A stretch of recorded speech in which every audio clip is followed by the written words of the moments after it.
Welcome to another new video from me. In this video I'm going to be teaching you on how you can create tables in Microsoft Word using Shortcut. So go ahead and open Word document.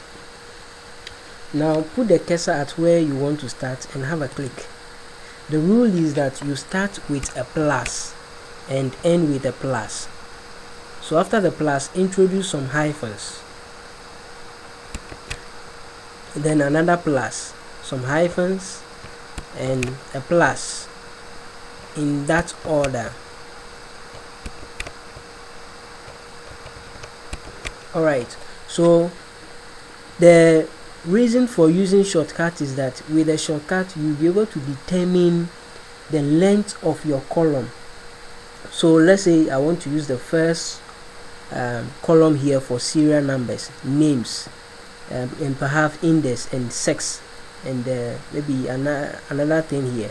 Okay, so once you are done, put the cursor at the end of the plus and then hit on enter.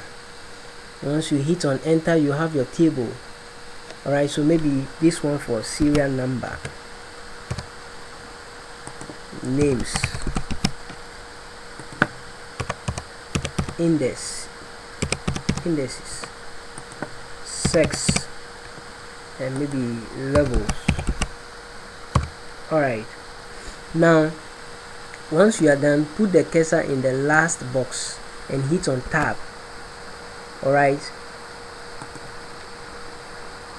so let me introduce some auto numbering.